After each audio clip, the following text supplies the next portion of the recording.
Okay, hello and welcome back, or welcome for the first time. This is the final webinar in this three-part sold-out webinar series. And today we're talking about taking you from ETA to UKTA. In the previous two webinars, we took a look specifically at UKCA elements, of which this webinar will cover some of those topics, but mainly focused on how to go from an ETA to UKTA.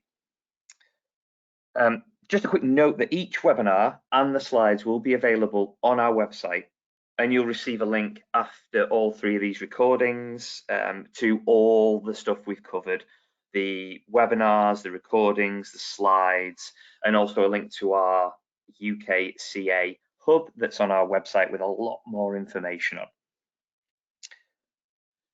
So this is my admin part, the third time I've done this, so just please bear with me if this is your third webinar in 3 days. But who are the BBA? Well, we've been around for over 50 years helping the construction and manufacturing industries, and we look to build confidence in the solutions and products that are being created, help build that confidence throughout the entire supply chain. The BBA develop long-term partnerships with the clients and associations, again, to help the whole construction industry supply chain, and this enables growth in both UK and global marketplaces. But hugely important to us is that we always remain reassuringly impartial. It's important to note that the BBA are a for-profit organisation limited by guarantee, and we look to invest back into the industry as a whole for the benefit of yourselves and also all stakeholders within the construction industry. A few numbers, some large, some small to note. The main one, top left, throughout these 50 years plus, we've issued over 6,000 certificates. And there's a few other big numbers on there, which I'll let you digest at your leisure. But the main one is that 6,000 certificates. Reassuringly impartial and looking to help you and the industry mitigate risk. Okay, so that's enough about the BBA. That isn't what we're here today to talk about. We want to help you know and understand what's going on in Brexit, what's going on with UKCA, what's going on with UKTAs, and all that kind of stuff. So what are we going to cover in this third and final webinar? We're going to take you from ETA to UKTA. We'll talk about what UKTA is, the easy steps to UKTA conversion, and how the BBA can help you with this conversion. Also, finally, we'll have a Q&A session to help answer those burning questions. So if you're a manufacturer or a distributor based in the UK or situated in the EU, it's important that you understand these changes that are happening to you and around you, because they can affect your trading capabilities. And this is especially true for our topic today, UKTA, and the transition from ETA. So if you do have any questions, we will answer them at the end. We've had loads in the past two webinars, so I'm expecting loads today as well. We'll try our best to cover them all in this session, but time's short and time's precious. If we don't cover them, we will get back to you, and we've started doing that within the previous two webinars and the questions that were highlighted through those. So you can answer a question in the Q&A feature on this webinar, so please do use this feature and we will get back to you if we don't answer your question at the end. Finally, introducing our presenter today, Mr. Simon Rowe, who's Head of Key Accounts at BBA. And as you can see, he's been in this industry and at the BBA far too long. So it's a pleasure. Simon, over to you. Okay, thanks a lot, Peter. Hopefully everyone can hear me and that soon. I'd say, yeah, thanks for the introduction. When Peter said how long I actually worked here, I just said far too long. It's actually since November 1984, so kind of more than a lifetime of that one, but it's a pleasure to see you all and present here. Yeah, so the next slide, Peter.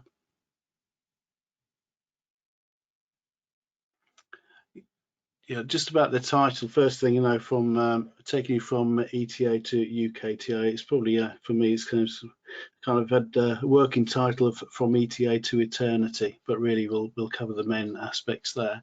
Just the first one, general information on this one. It's kind of, not say it's a disclaimer, but it's all the information is given in good faith by the BBA in an attempt to draw attention to key important issues really concerning Brexit and UKCA marking. Obviously, to the best of our knowledge, information is correct at the time of the presentation, but further information could affect or interpretation of the enclosed presentation. There's latest government guideline information should be used at all times. There's a link right at the end of this presentation to the latest links. Anyway, next slide, Peter. Okay, background, CE marking.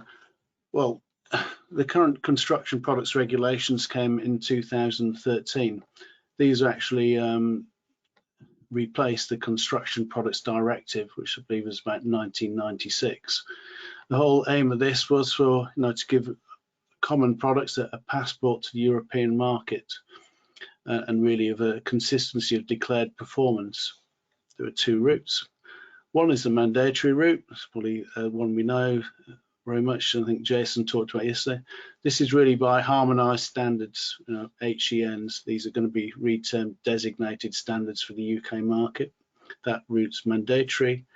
The other one is voluntary, the one we're going to be talking about today. This is really via European Technical Assessment Guidelines. These are ETAGs. That's what the original one was called under the CPD, and they're replaced by European Assessment Documents, EADs, and the issue of European Technical Assessments, known as ETAs. Just kind of, there's lots of acronyms here. I'll try and give an explanation as we go through, but if I do kind of lapse into them, please, I'll try and correct it. Next slide.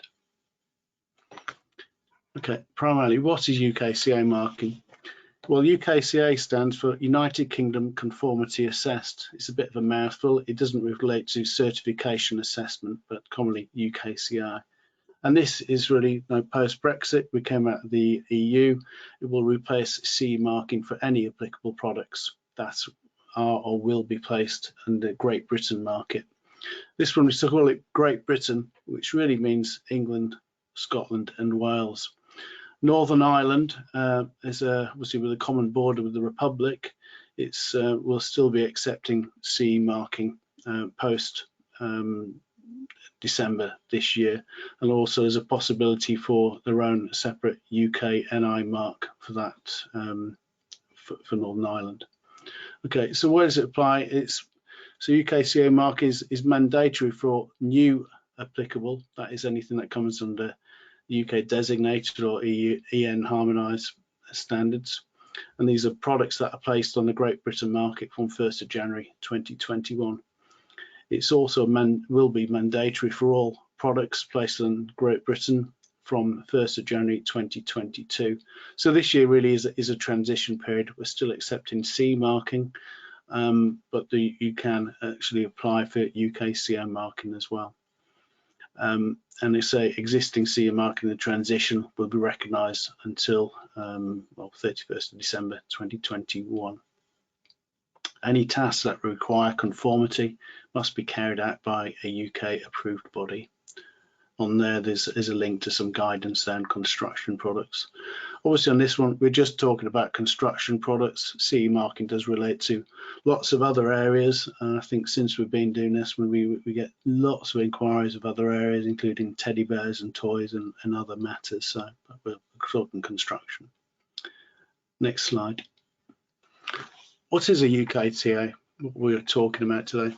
So this stands for a United Kingdom Technical Assessment. The whole process is really, it's going to be mirroring the European technical assessments.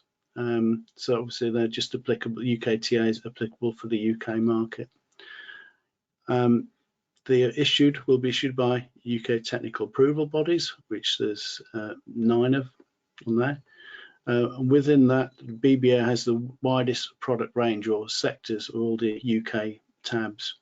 I believe of this one, the BBA that shows has 30 of the 34 sectors of EOTA, which I'll talk about in a second. Well, not a second, a little bit later. And UKTAs, no, is this mandatory? No, it is a voluntary process for the UK and does include Northern Ireland. Again, UKTAs applicable from 1st of January. And the other one, ETAs, obviously CE marking route. CE marking's accepted in Northern Ireland, that one, but ETAs actually in the mainland, a Great Britain, will no longer be recognised from the end of this year. For the BBA, we did issue, obviously we're members of EOTA since 1992, so best part of 30 years, and we issued European technical assessments. So these were no longer valid at the end of last year. So we are consulted with our ETA holders. This one, did they want it to carry on? And the bulk of them said yes, and they were transferred to EU technical approval bodies last year.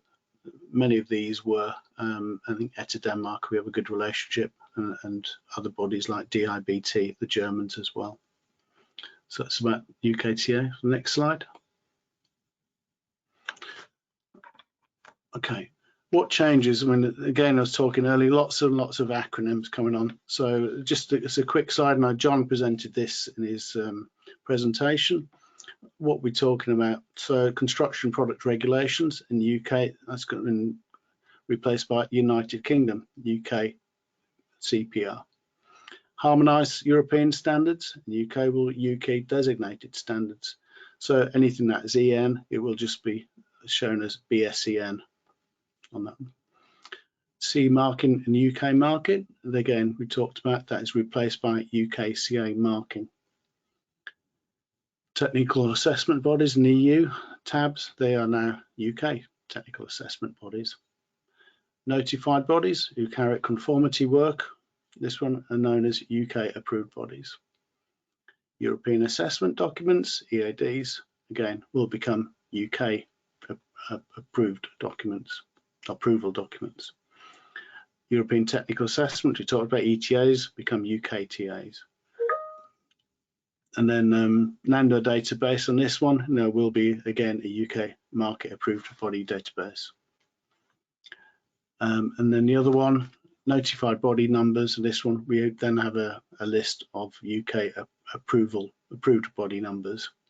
And this one, the BBA has a certain number and it's carried on that the old number ports over to the new. So that's kind of just gives you an idea of that. With the whole thing of this one, we are mirroring the process, whether it's through a harmonised route or it's through the non-harmonised route. Next slide.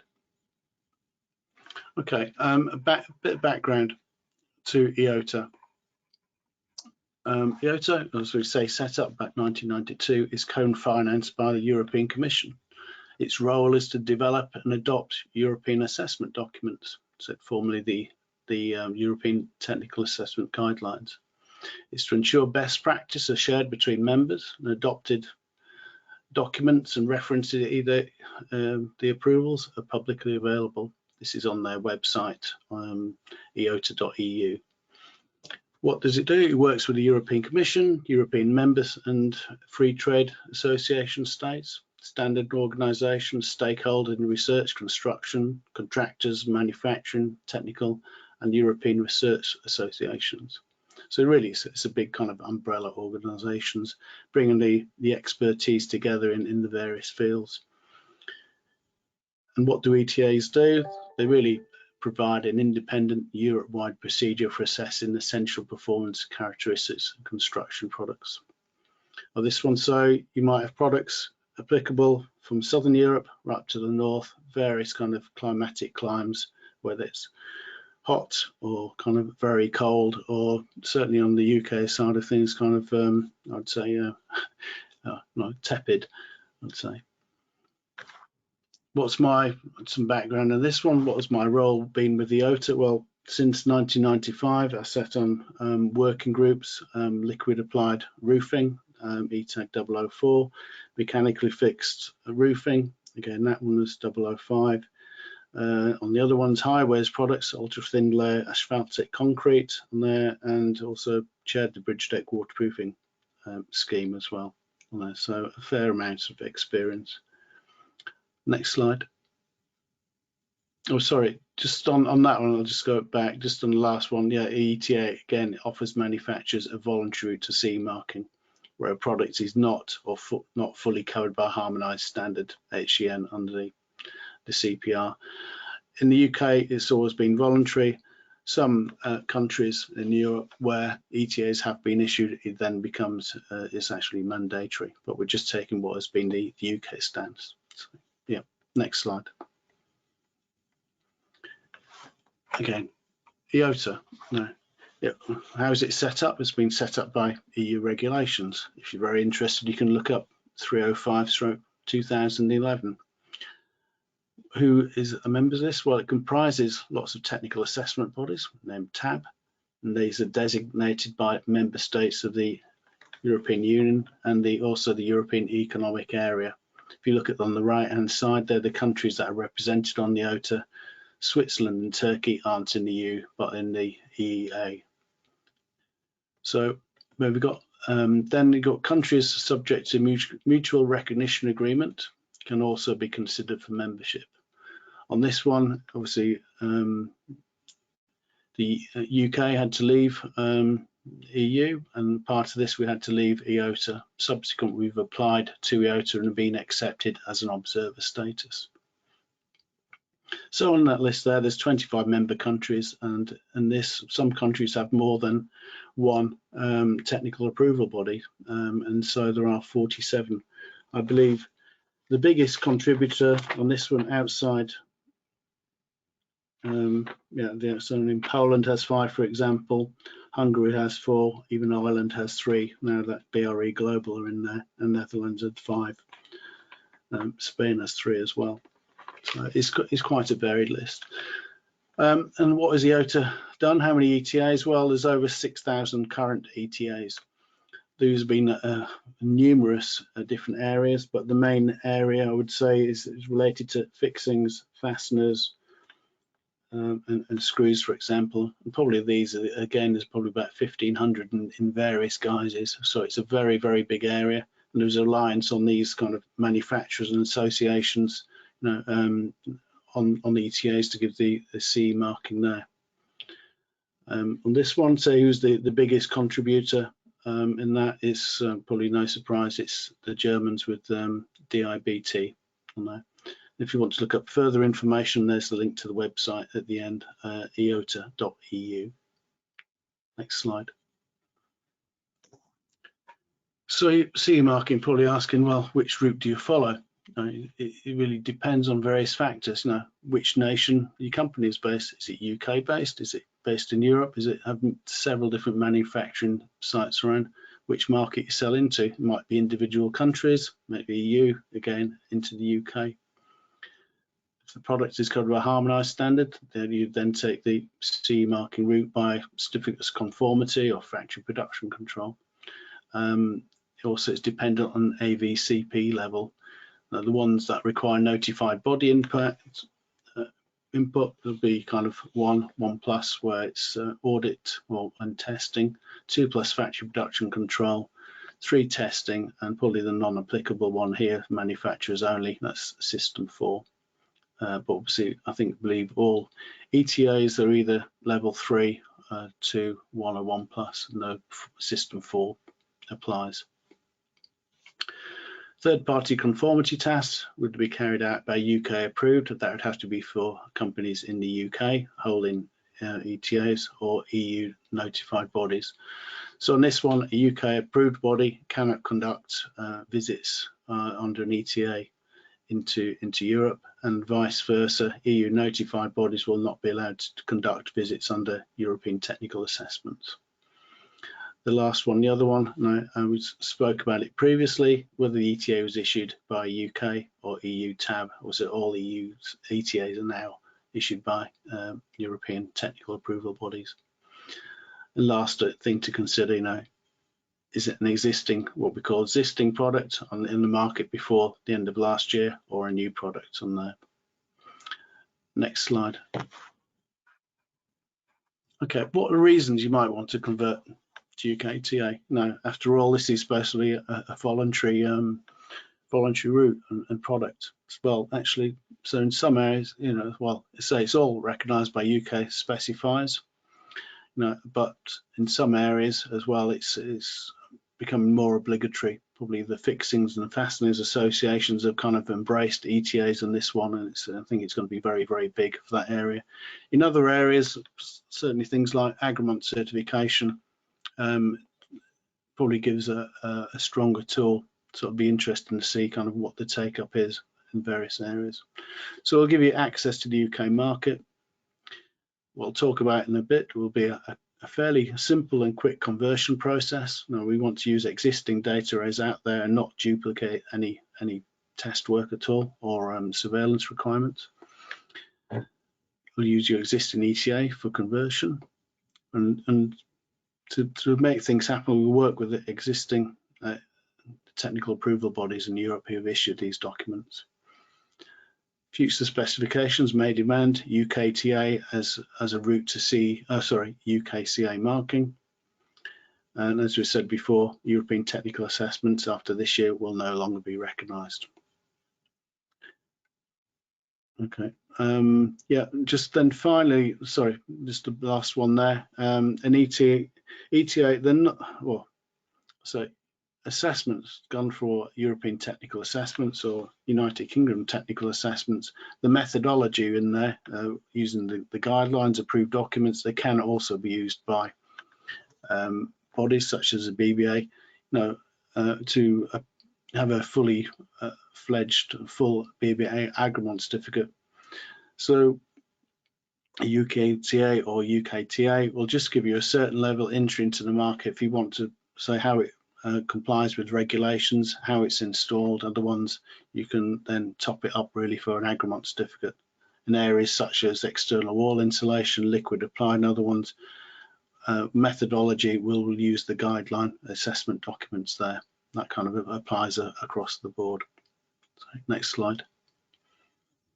Okay, just quickly talk about now how do we get to a UKTA? So next one. So it's covered really by 4 what we call easy steps on this one. First, you need to apply to the BBA. So simply, as in the words of Sainsbury's, contact the BBA. We've got websites on there. Application forms are on there. That's the document on the right-hand side. On there. Simply, you need to do this one. Well, just on this one, it covers both UKCA marking support and also European UK technical assessments. So that one, what we need to do, we need to know who the European the ETA numbers, who issued the ETAs, the tabs, and of the relevant ETAG or assessment document applied. The last one, obviously, it's also listed on the ETA on there, but it helps to have it all in one place. The document also asks for details of who the manufacturers are in the areas. So once you've filled that out, send it to client services, and we go to the next slide. Okay, then we have to prepare a program of work.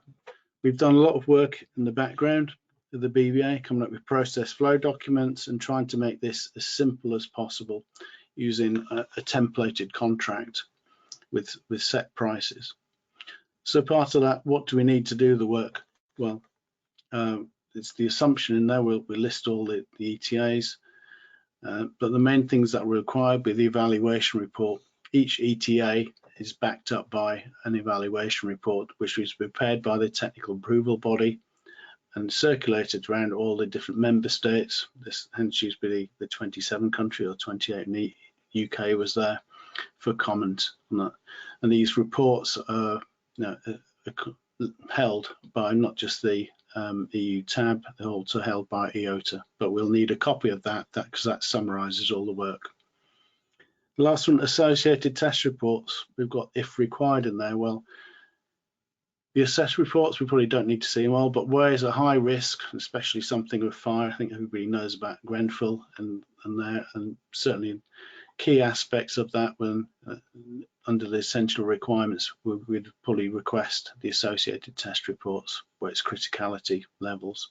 And the last one, the manufacturer's technical file. This really relates to how a product is produced, held on the market. Next slide. Okay, when we get the contract back, hopefully these are at set fees, then we work with the existing technical assessment body, and this is looking at the evaluation reports and manufacturer's technical data, and the assessment reports are one. We verify that's okay, then we really prepare the UK technical assessment and circulate it for comment if required. I'll say the last one, what we want to do is that the UKTA document, as far as possible, is a mirror of the ETA. It might look 95% the same. It's not just a cut and paste exercise, but we have to verify, as I said before, that the evaluation of the data stands up to scrutiny. So initial one on that one, we may be referring to the assessment documents and the European technical guidelines in there, because the nomenclature of the word hasn't actually been agreed with the Ministry of Housing, Community and Local Government, but we have put forward proposals for that. And then we will issue the ETA, and this can then be used as the UKTA, and this can be used to support your applicant's UKCA marking. The time of this work, we're aiming to get it done in 2 months.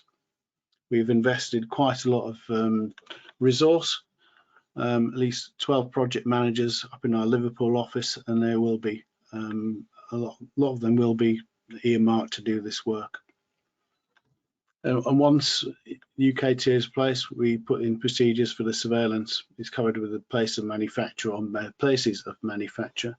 This is again by the notified body, and if it is a conversion of ETA, we just link into who's the notified body doing the surveillance, because it's required on the level attestation of conformity, and we will receive reports from the notified body. So where possible, VBA will not be visiting these European ones, apart from if it is a UK manufacturer. Next.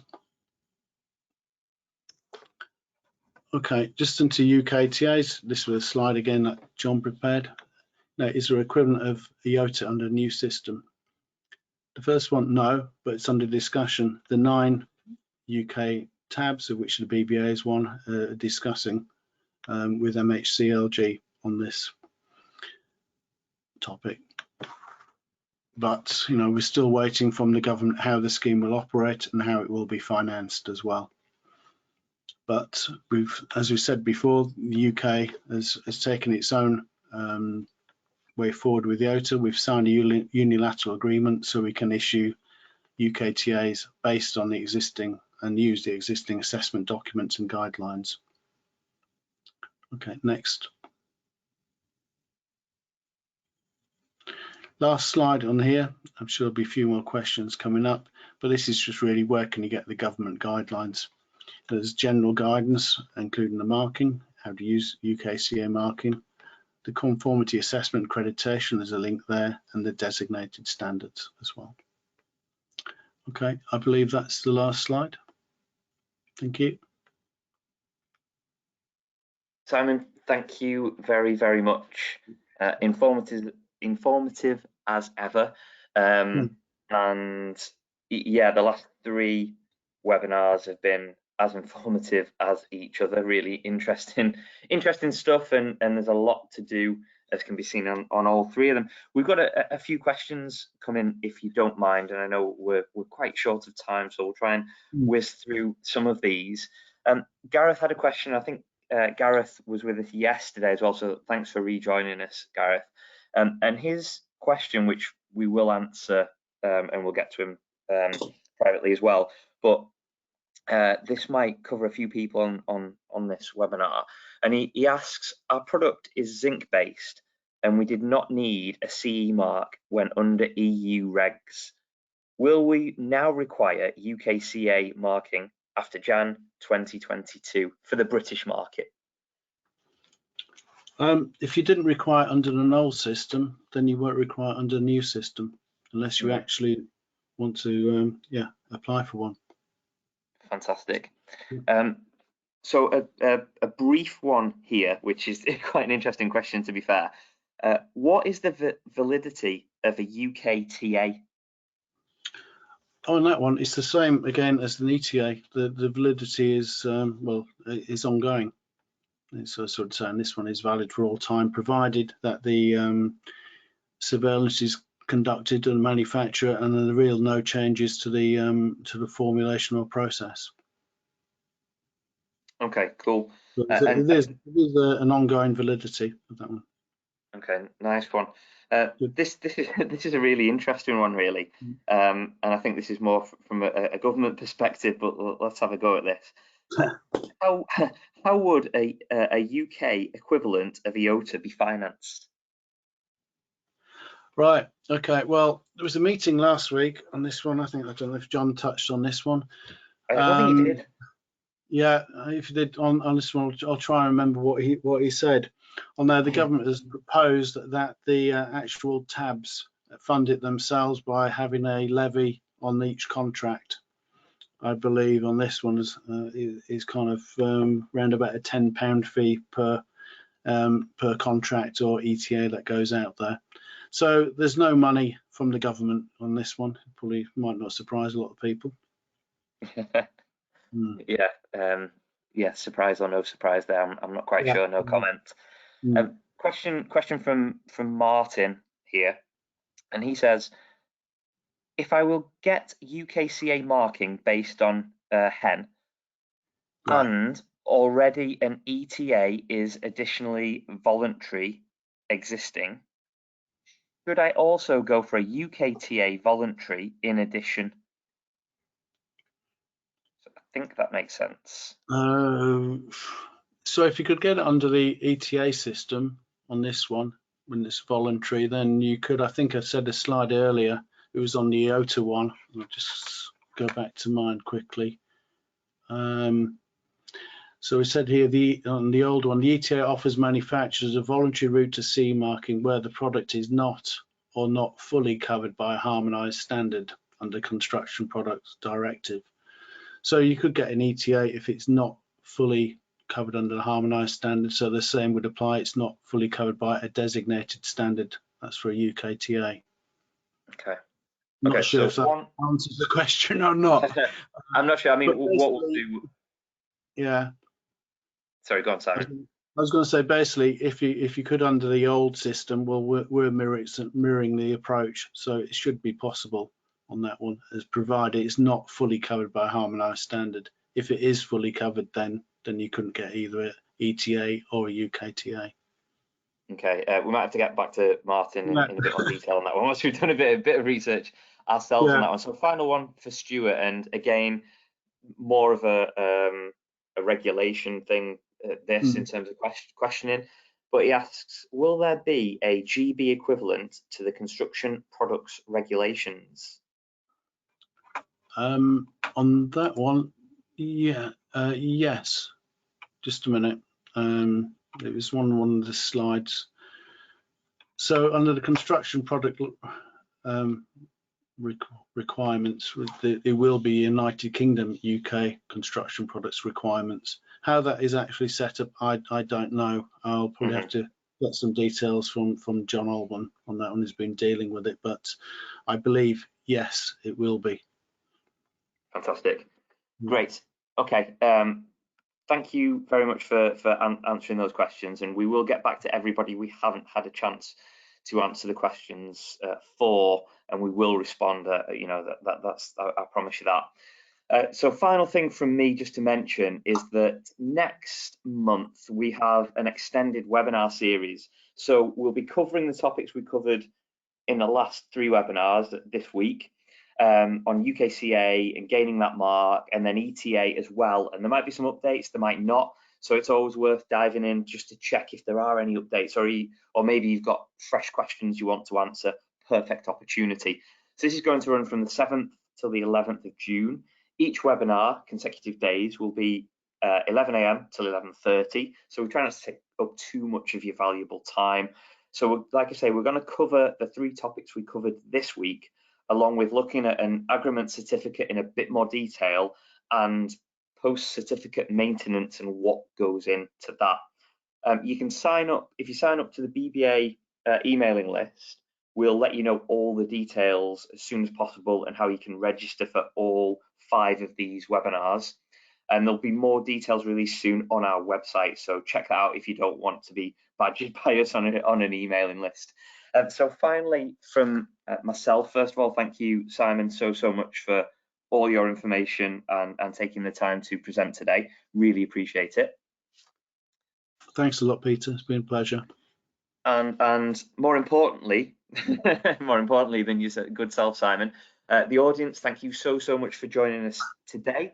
If not on 1, 2, or 3 of these webinars this week, we find your questions and everything you do valuable to us and an insight to what you want to hear about from us and how we can help and engage the whole supply chain, the whole construction industry, and how we can help you and all our stakeholders further in this tricky period we find ourselves in. So thank you very much for joining us. Have a great rest of your day and a great week, and hopefully we'll see you back for more webinars in June. So goodbye and thank you.